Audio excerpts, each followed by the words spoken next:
I know it was terrible. He said it was great to take it out. Well, thank you, everyone, for coming to this presentation. Hopefully you're in the right place. Well, maybe not, because you're not wanted here. I feel kind of bad giving this presentation right after Ruth's presentation on inclusion and such, and well, now we'll exclude. That was the original idea with this presentation, was to present kind of the converse. How would you build a discriminatory app? As I was doing the work, I just couldn't do that. So I'm going to talk about how to build an inclusive app, not how to build an exclusive app. So sorry if anyone was looking forward to the other, but you can probably figure it out. A little about myself. I've been a Perl developer since 1995. First program I wrote was in 1982. It was a very important program. It displayed my name on the screen. When you're a 5-year-old girl, that's important to you. First Unix was AUX. Has anyone used AUX? Awesome. That's awesome. Most people don't even know what it is. It was OS X before OS X. Long before OS X. First Linux I've used was Slackware 1.1. Anyone use Slackware 1.0? So people have been at it longer than me. Good deal. First CPAN module I wrote was a few years ago, Acme Unicodify. And it takes Latin text, converts it to sort of look-alike characters so you can pass it to test routines and that type of thing. Not terribly useful. I made a more useful one later that I'm more proud of Parallel Work Unit. Does several different paradigms of parallelism via fork in Perl 5. I have a lot of opinions. Just like everyone else go and say, they're not my employers, so please, please, please complain to me, not to them. So the topic is going to be why does discriminatory design happen? Why do people do this? And people aren't doing this because they wake up in the morning and they say, I want to exclude most of the world from using my application or buying my product or being part of my community. It's just simply, it's really, really hard to include the 100%. I give this example where even the 5% is hard.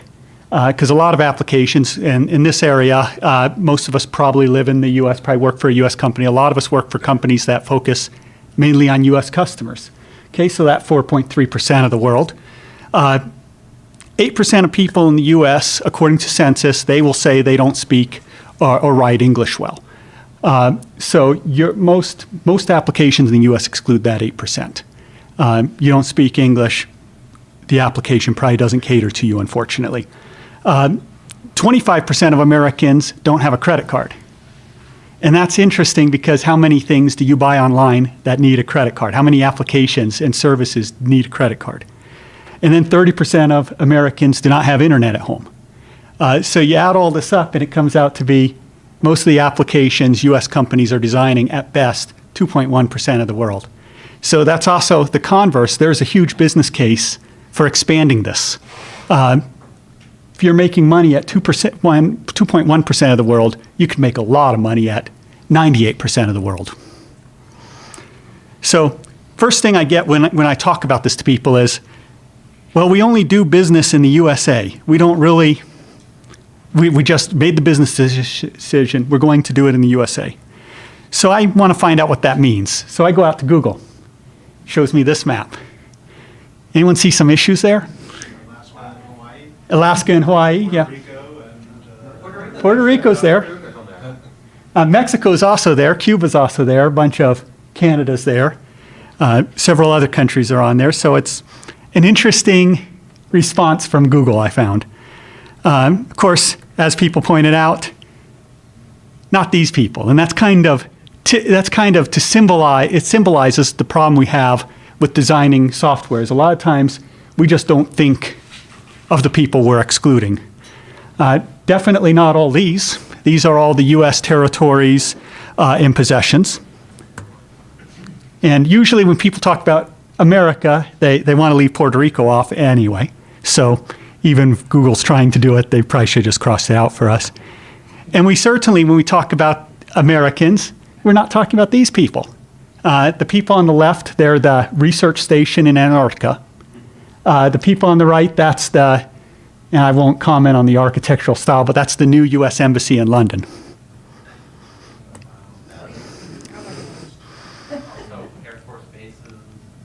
Yeah, all over. It's a big deal. So it's not just geography. There's other aspects of this. Physical disabilities, and this is a ramp someone put in. They wanted to make sure they were ADA compliant.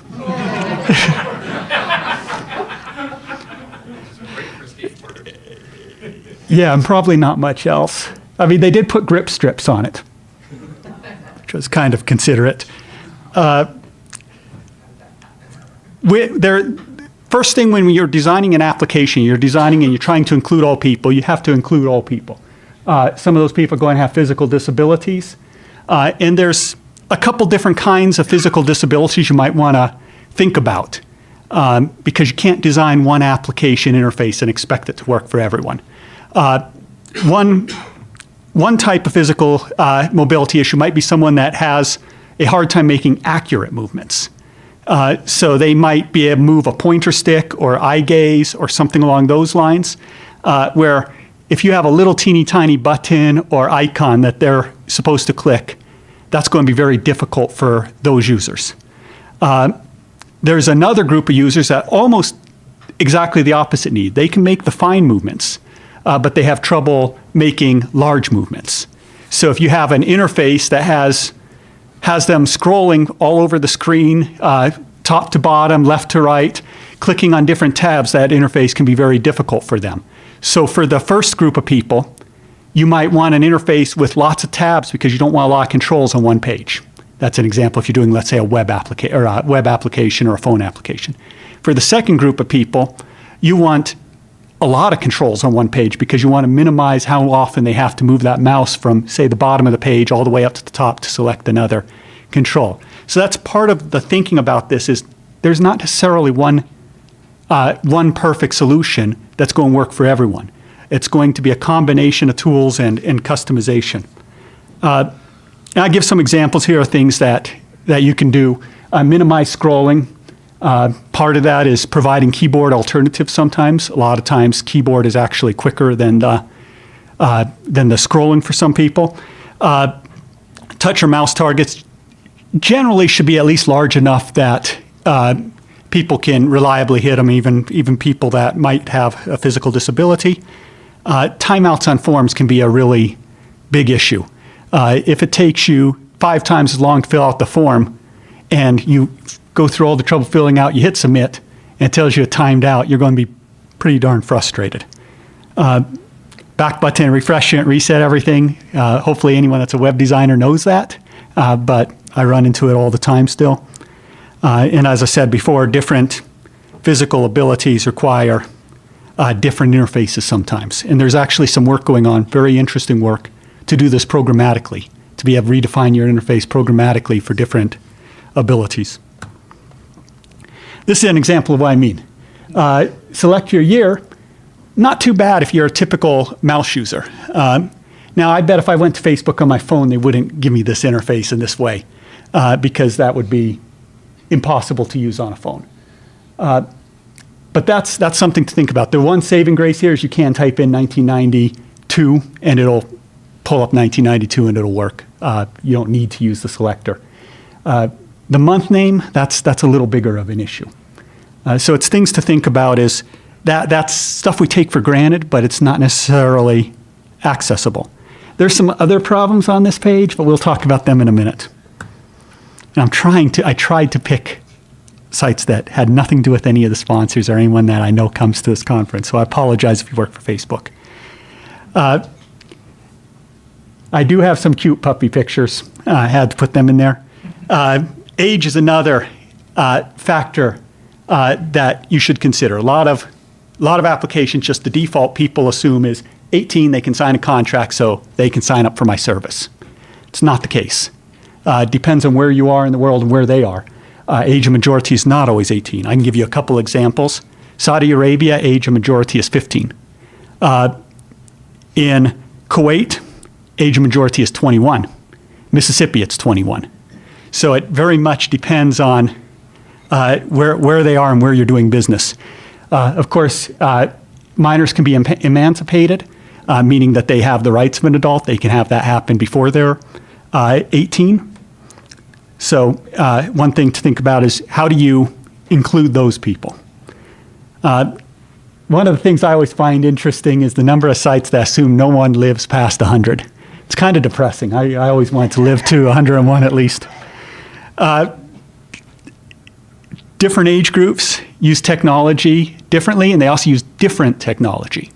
I think everyone in here knows some age groups might be more likely to access the internet on their phone. Other age groups might be more likely to access it on, say, a desktop computer. One of my pet peeves as I'm getting older is 25-year-old developers can read really tiny font. I can't. A lot of other people can't either. And I see that and I say, okay, I know no one on that team is older than about 40. Probably not older than 30. And then last kind of question is security questions that assume youth. I'll give you an example of this. Security question might be, where did you meet your spouse? Well, if you only have one spouse, and you've only ever had one spouse in your life, that's an easy question to answer. If you're older and maybe things didn't work out, you have a second spouse, which spouse? You're going to have to remember that 20 years from now, which spouse you initially signed up to the site with. Now, I mentioned the 101-year-old thing. No one that old's going to use your site, of course. This is the AARP. That's the American Association of Retired Persons. And so, yeah, you're not going to use it if you're 101. Apparently not. But don't worry. You can sign up if you're newborn. The other area we often take for granted is computer knowledge. And we assume what things mean, and we assume that everyone else has seen it. Of course, most developers, most people creating technology, we use technology a lot. So we get exposed to it. We don't remember the first time we saw a plus box and didn't realize that expands a section out so we can see the details. These are actual examples I got from other people that are non-technical people. I said, what are some things you have problems with the computer? And they said, I don't know what this ... thing does. It's a button with a ... next to it. What the heck's a ... GUIs being more friendly, that's kind of the assumption. They look nice. But if the thought's not put into how a user is going to use it, it's not necessarily more friendly. I give this example of this weird-looking inverted L with an arrow in the corner there. This is from PowerPoint. And I know that means show you more details about this kind of thing. But a lot of people don't. And if I threw that out of context, where you didn't see it in the ribbon, I bet you wouldn't. Most people probably wouldn't know what it is. Examples of modern application design. I'd be really impressed if someone could tell me what every one of those is. The other area of technology where we unwillingly discriminate is the financial side. It kind of astonishes me when I go to a big department store. I have my cart loaded up with stuff. I'm ready to check out, and I can't find anyone to check me out. Or there's one line with 30 people in it to check me out. And I'm thinking, this is the easy part. All you have to do is take my money. I already know what I want. I have everything I want. You've done all the sale work, and now you're going to lose me as a customer because I'm going to have to stand in line for an hour to buy this stuff? Are you kidding? But a lot of times in technology, we do the same thing. We make assumptions that everyone has a credit card or a cell phone. Not everyone does. We make assumptions that everyone has a bank account. Again, not everyone does, or even a home address. Not everyone does. One that I've seen a lot when I travel in Europe is the assumption that all credit cards have chip and PIN. US, we have chip, we don't have PIN. You'd have to ask the banks why that makes sense. I don't know either, but that's just the reality. Postal codes are another example. You might have seen this if you've ever traveled to another country and tried filling up with gas. And the gas pump asks you to enter your postal code, particularly if you're coming to the US, because we'll give you a nice numeric keypad with no letters on it. And you've got to put your postal code in there. Well, good luck. Bad design. Actually, before I get case study is Amtrak. Amtrak thought they found a way to save a bunch of money. That's our national railroad, or what passes for a national railroad here. Everyone buys tickets online, is what they said. And they probably looked and they probably said 90-something% of people buy tickets online. We can convert the rest over. Well, they made some assumptions. They made assumptions that everyone had internet, that everyone had a credit card. West Virginia Senate delegation complained. They raised the red flag and said, a good chunk of our state, we're a rural state. There is not pervasive internet, high-speed internet in our state, unfortunately. We also have people that do take the train that want to pay in cash or have to pay in cash. As you can see from that news update, Amtrak's looking at how they're going to bring these people back. Not the cost-saving move they hoped it to be. Talked a little earlier about physical disabilities. There's also sensory disabilities, blindness, deafness, and others. Don't require typical vision in your app. And some of that is just making sure it works with a screen reader. And so if you haven't actually used a screen reader and tried using your app, that would probably be the first thing to do. But some other tips just to help everyone out, because not everyone that has vision issues uses a screen reader. Use good contrast. Be careful when you're doing very similar colors on top of each other.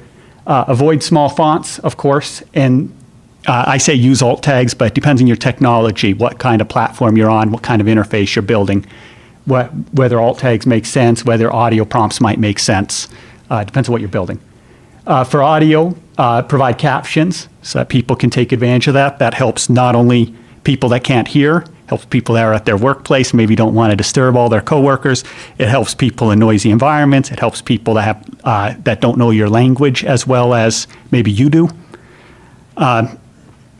And then last one is avoid color as sole way of conveying information. I give a very good bad example here is the game of Trivial Pursuit. That game uses a lot of colors to differentiate things, and if you have some color blindness, depending on what kind of color blindness you have, that can be a problem. So are all traffic lights? Yeah, at least you have positional on a vertical one. Not on a horizontal. Right, and now horizontal. That's why a horizontal one's a bad design. Well, the red-green was bad design. Yeah, absolutely. This is an example of an interface I've had to obfuscate the content of it, but this is a graph trying to show something.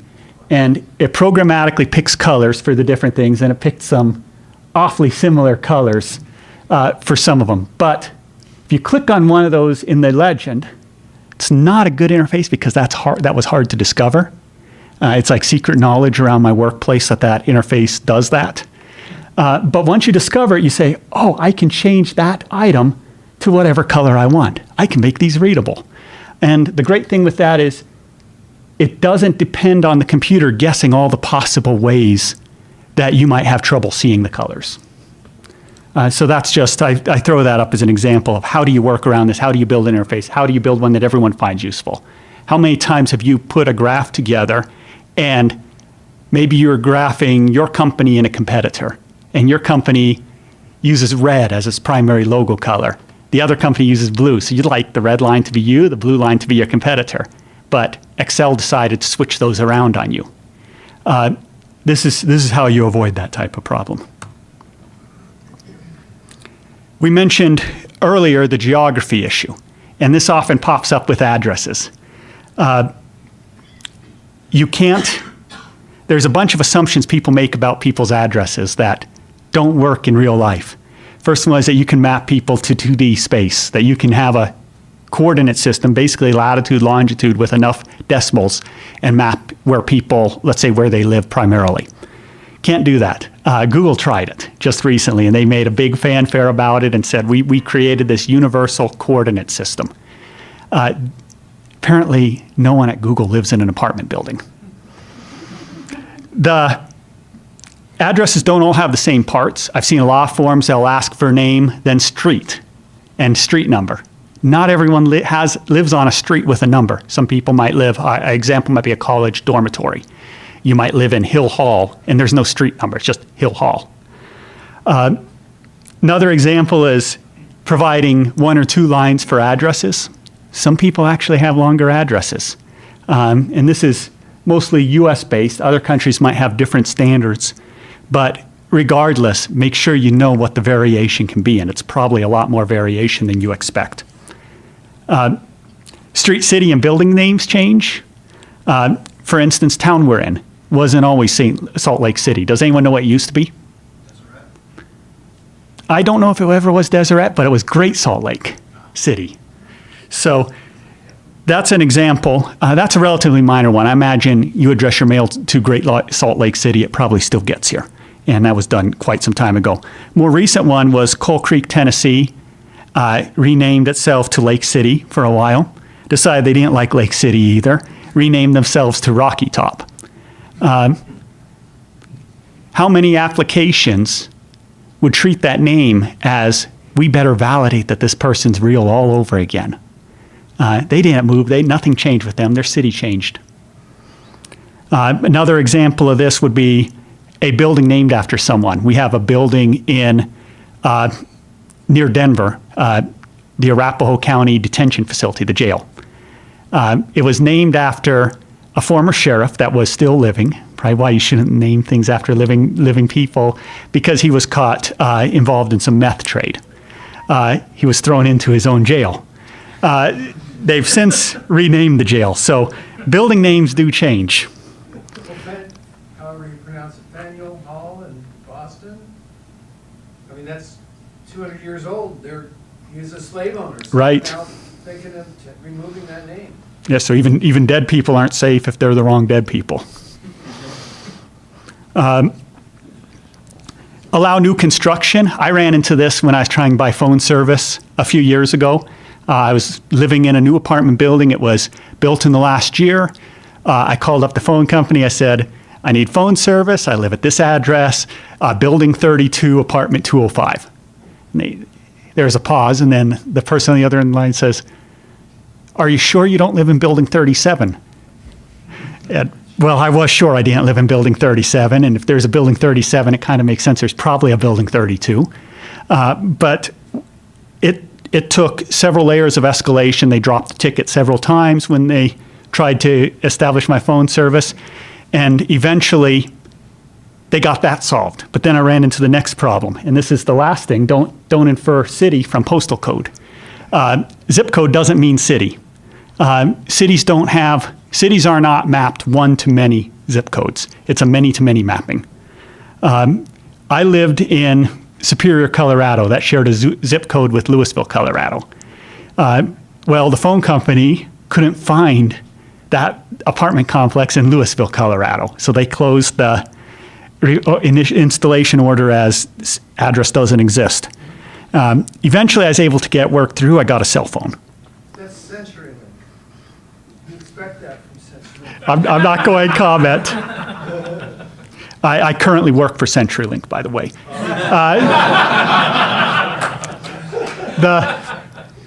that why you work?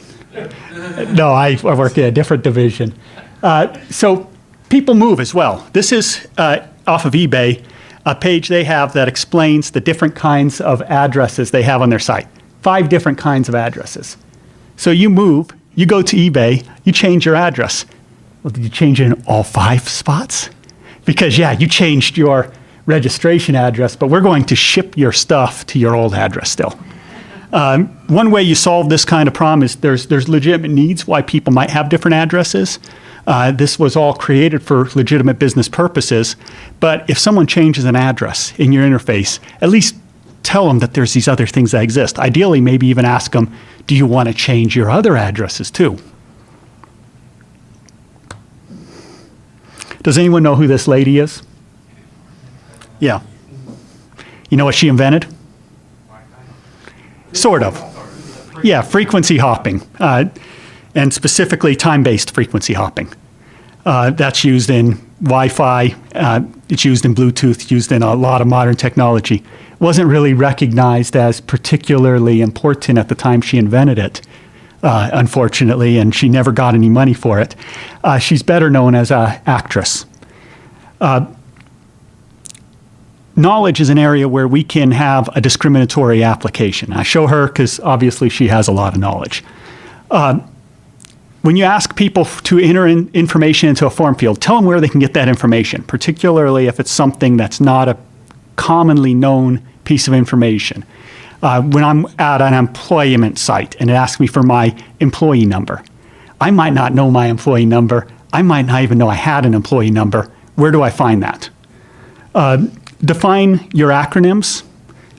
This is one way I contribute to open source, is when I'm reading a man page and someone refers to an API or some other acronym. It's a really simple pull request to go in there and define that term right at the spot so that that new person coming in that hasn't been in computers for 20 years, doesn't know what an API yet, at least knows what you're talking about. I give some examples here of industry terms to avoid. These are things I saw on actual websites. Inter ABA routing number. That's a Czech routing number in the US, American Banking Association. Very few people are going to know that. API, I gave that as an example. Avatar, that's very popular, unfortunately, in some of our community sites and such. But if you don't know what that is, you don't know what it is. So make sure you define it. One of my pet peeves is I'm using an application, it doesn't work, or a tool or something else. I go to try filing a bug. And you also see the same thing with phone tree when you need to call support on something. And press 1 for this, press 2 for this, press 3 for this. Well, none of those. It's something else. And I can't get through to someone. Make it easy to file bugs and use a support form. Sometimes that means you'll have to have someone route it initially. You're not going to be able to auto-route everything. And then finally, with the knowledge, don't exclude newcomers. This is particularly important in our open source communities. Make it easy for people to join. Don't create a lot of barriers of knowledge to get started. Don't require them to understand the whole system before they can do anything. And this is an example of some examples I've seen in the workplace. This was at a large enterprise, not where I work now. And there was a central IT department that did the DNS system for the organization. There's also distributed IT. So when some department got a server, they would install the server, and then they would fill out a form to get the DNS entry added to point at that server. Unfortunately, some of the IT people weren't DNS experts, so they didn't know how to fill out the form. That complaint got bubbled up through the organization, got to a manager, and the manager went to the guy that ran the DNS system and says, you have to put some explanation on this form so people know what you're asking for. So he did. He said, if you don't know how to fill out this form, please consult DNS and bind, blah, blah, blah. He even gave a link to it was a card catalog, basically, system for the organization's library, so you could inter-office order the book. So apparently his plan was you'd order the book, wait for it to arrive, hopefully no one else checked it out, read the 500 pages, and then you'd be able to say, yes, I want 1.2.3.4 to be foo.com. That's a bad example. Don't do that. Bug trackers are another example. I mean, you start by calling everything a ticket. What's a ticket? It's what you get from a police officer, right? Well, a lot of bug trackers call everything a ticket too. That might be fine on the back end. It's not fine in front of your users. Make the user select from confusing categories or understand the internals. The best part is when it's a very complicated bug tracker with 30 different forms you have to fill out and check and okay. And then you go tell new users, oh yeah, you can contribute. Go find some bugs and report them in the bug tracker. Yeah, you have to know exactly which Perl module is responsible for that little doodad because we're going to ask that in the bug tracker, but go ahead and file some bugs. One of my pet peeves on bug forms for external facing users is anytime it asks me the severity, because I know they're going to ignore it. No one's going to, I could mark this is world critical, number 1, blah, blah, blah, and if they don't agree, it's not going to get worked. But I'm going to ask it anyway. And then for bonus points, number the severities 1 through 8 and don't tell anyone what they mean. Which one is 1 and which one is 8, right? Yeah, exactly. If you really want to get good, then make 3 your top priority. Gender is another area where websites can be unknowingly discriminatory. I have some unique perspective on this, but my suggestions are don't collect it if you don't need it. Just because you're used to asking people for it doesn't mean you need it. Most of the time you don't. What you usually want is you want to know how to refer to someone. In the US, a lot of times, do I call them Ms. or Mr.? That's what you should ask, not gender. Don't assume gender is fixed, binary, or immutable. Also, don't assume people don't ever select the wrong gender when they sign up. Allow people to change the gender without calling support. I'd call out every single hotel chain for hotel loyalty cards. It is amazing the effort it takes to change your gender with a hotel. Design. This is the last one on the bullet, but it might be the most important. There's been some studies that have said men and women typically, and it's very culturally dependent. So what makes sense for U.S. population is different than, say, Europe, and definitely different than, say, South America.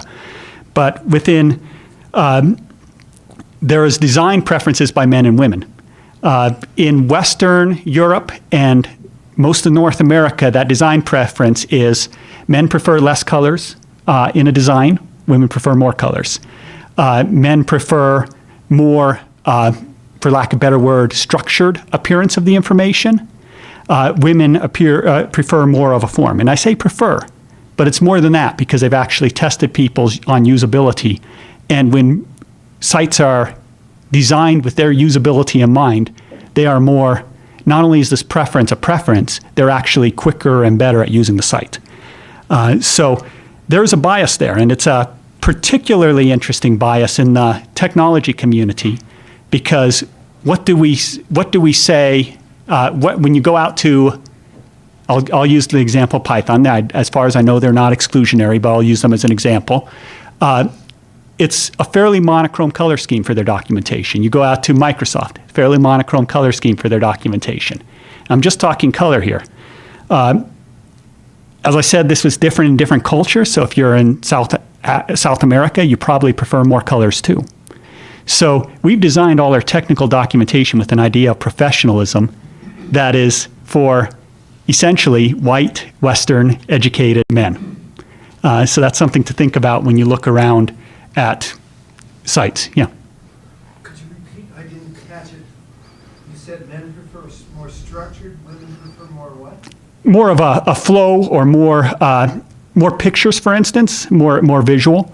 And this is a stereotype, obviously. It can be misused, but in usability studies say there is some basis to this. Well, women have more color perception physiologically in their eyes. Right.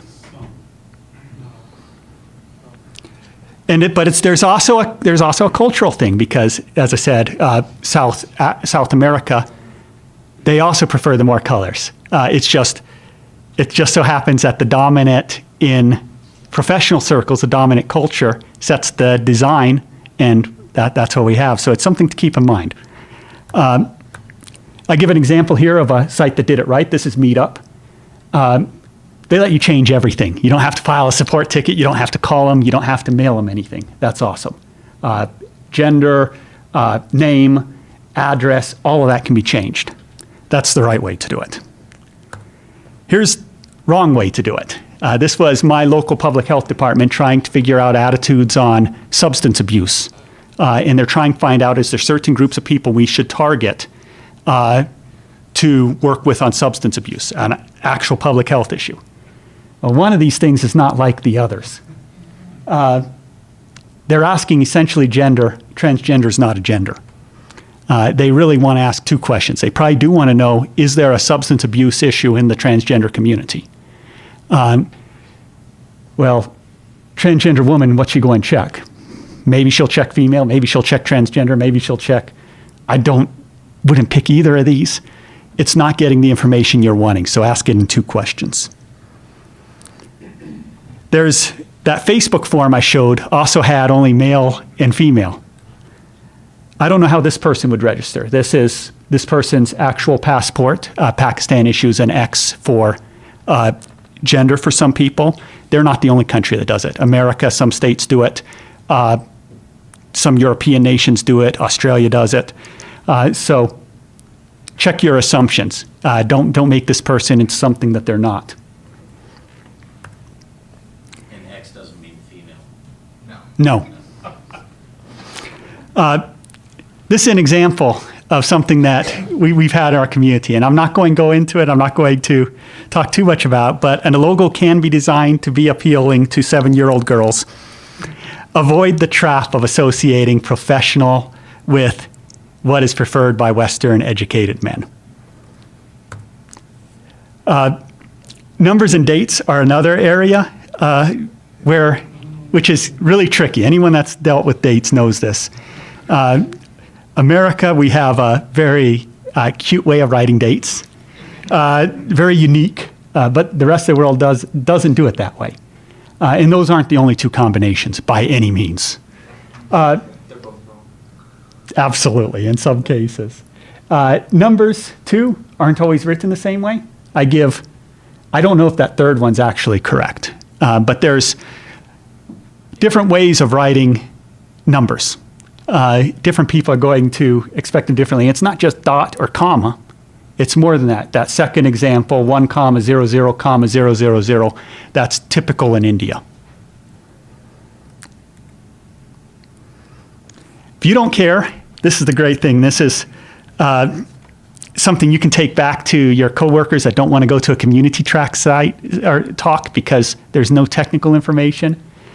That code almost certainly does not do what people expect it to do most of the time. If you know Unicode, you know what it does, and you know it's going to print that output and it's going to match because those are all valid digits. They're all Unicode digits. Chances are that's not what you meant. And I'll tell you how to deal with that. I mean, it does exactly what it says it's going to do. That \D is the character class of characters that are digits.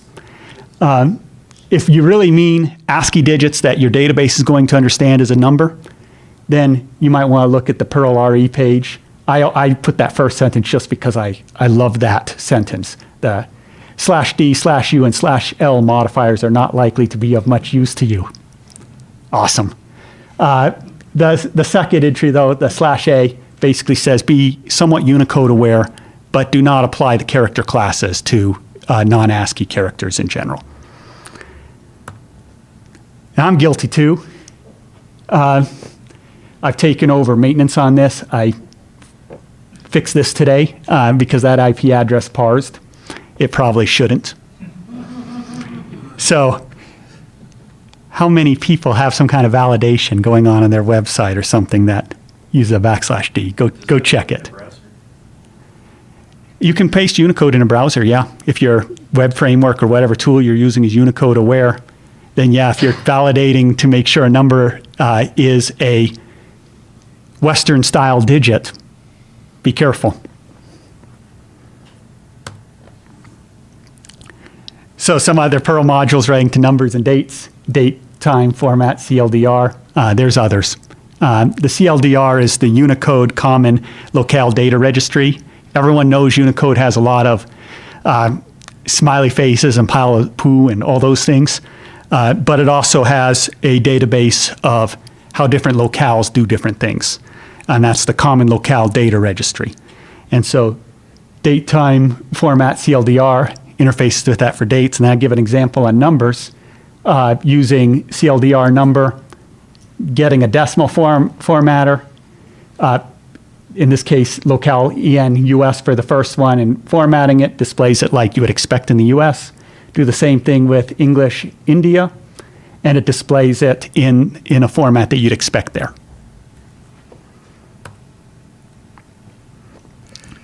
Names are another area that can be interesting. Names are a lot more complicated than just about anyone appreciates. First name and last name don't refer to your familiar name and your family name. They are first name and last name. Nothing more. You can't read any more into that because depending on the culture and where that person got their name determines what those names mean. Some cultures put family name first. Some cultures don't put a family name. An example of that would be the second example, which is Iceland, if you see a Gunnarsdóttir, and I'm sure I'm saying that wrong, but that's literally Gunnar's daughter.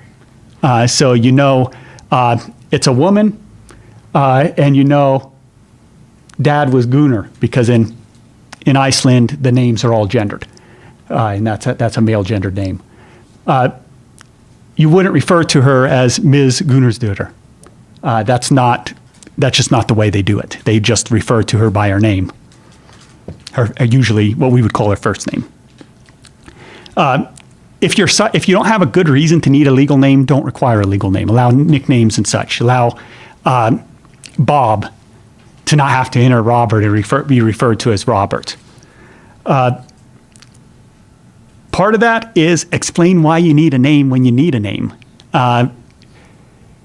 If I'm going by a nickname, do I put my nickname in here? Or is it going to be like the TSA where if I put a nickname, I'm not going to get on that plane because it doesn't match my ID? So tell me what it needs to be. If it needs to be my legal name, tell me that. But make sure it really does need to be the legal name. Middle initial, that's a very culturally dependent thing. That's mostly an American thing. Most of the rest of the world doesn't do that. They would either use the whole middle name or not at all. Don't assume people have two names. Don't assume they have three either. That's almost as bad. People can have pretty much any number of names depending on where they are. I ran into this. I ran a state government system for a state government, and we had a couple people with one name. We have to handle them. We're a state government. So make sure you're including everyone. So generally, if you have a first name blank and a last name blank, that's probably wrong. Character length is also. Character length can be huge, yeah. And then don't use names to link databases because names are not immutable. There's lots of people that change their name. In America, approximately half the population changes their name once in their life, at least. This picture is, it's kind of interesting too, because I can tell when there's no men on, or there's only men on the development team. But this picture on the left, that's Ellis Island. That was a way station for immigration to America a little over 100 years ago. They were kind of famous for people would come in with a non-English name. They would look at it and not take much time, take about 2 seconds and say, okay, we're just going to lob that last half of your last name off. We're going to change your first name because it's convenient for me. A lot of websites do that. Some other things with names, allow apostrophes, hyphens, and spaces. These are all valid characters within a name, even within, say, a family name or a given name. They're all valid characters. Mr. O'Malley is a good example. Allow accent marks. He's Jose, not Joe's, so let him be Jose. And then John Smith Sr. and John Smith Jr. might both use your system. And if you want to get billed from them when you send your collection notice, you'll want to have the right one. Here's some bad Perl code. There's two different snippets here. They're both bad.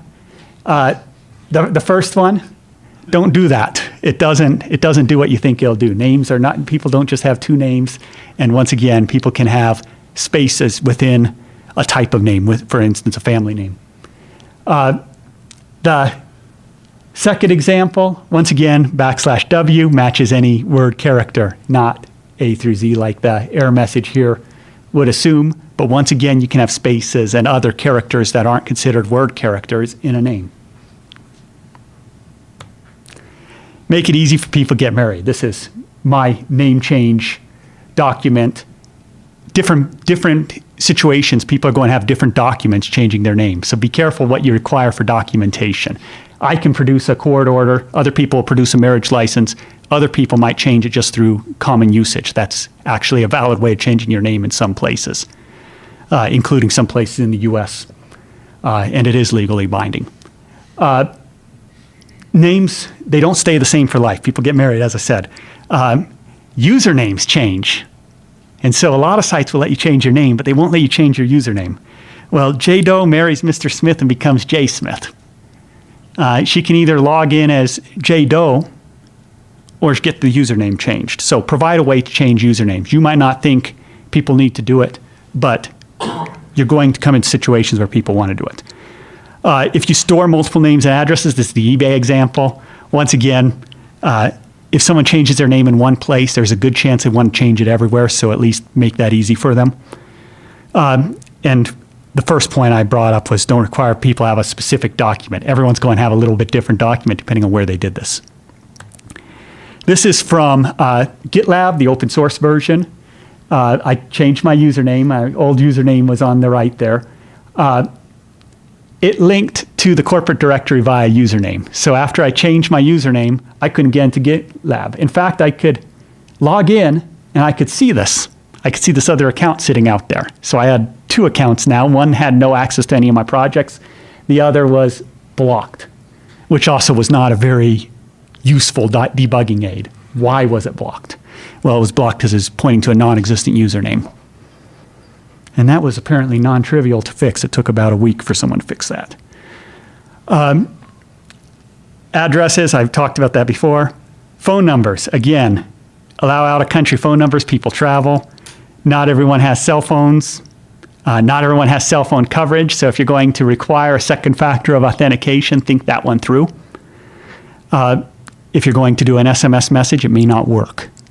And then let the computer help format the number. That's just a frustration of mine when I type in something that says, oh, yeah, we didn't tell you to not put dashes in, but don't put dashes in. Thanks. This is a map of the state of Wyoming, 100,000 square miles, 450,000 square kilometers. The colors are which local telephone company services that area. The white is there is no local telephone service. That's the cell phone map for the carrier with the best coverage. Everyone here knows that if the carrier says you've got coverage, you absolutely have 4 bars, right? National radio quiet zone, so think about this when you're designing your 2-factor auth. Most of the people in that square, good chunk of West Virginia, and just a teeny bit of Maryland, can't use cell phones by federal law. So those cell phone towers, they won't work anyway. So if you're going to SMS them, how are they going to get that? Think about how you're using language on your applications. This was actually someone translated, but think about it the other way. This is someone that considered themselves able to translate. They probably consider themselves able to speak that language. Make sure when you're writing your text, someone that isn't a native speaker can read it. And what they're saying is the credit card machine doesn't work. Another bad example, this is Apple in the middle of their 56 pages saying if you're a government organization and what we're telling you to do is illegal, then we aren't going to actually go after you if we don't, if on this part of the illegal part of the agreement. Well, that's nice of them. Not particularly accessible. And once again, things I've talked about here, use simple vocabulary and also cultural assumptions. That last bullet. If I say I went to Safeway, someone that lives near me knows I went to the grocery store. Someone that's on the other side of the plant has no idea what the heck a Safeway is. Your profanity filters can be a problem. So be careful. You'll end up with a cake with 3 dashes. So in closing, if you want to be inclusive, what do? Kind of the guiding rule is listen to people and respect what they tell you. If they tell you their name is so-and-so, let them tell you that. You probably, if you don't need to validate it legally, don't. Just respect what they tell you. Consider how universal different technology is. Do people all have cell phones? Do they all have high-speed internet? Some people are exceptions and don't fit into boxes nicely. Be willing to handle that. Be aware of that. A lot of times people, well, all their friends love the site you built, and it's great, and it works great. Well, look outside your group. Reach out to minority communities. Don't just look for that sample of convenience. And finally, like everything else we do, we should respond to failure quickly because we're going to mess up. We're going to be not as inclusive as we like. So respond to it quickly, but before you fire off that quick response to Twitter, and this is the only political thing I'm saying, do not do what our president does. think it through, especially if you're coming from your company's official Twitter. Thanks, everyone. I appreciate your time.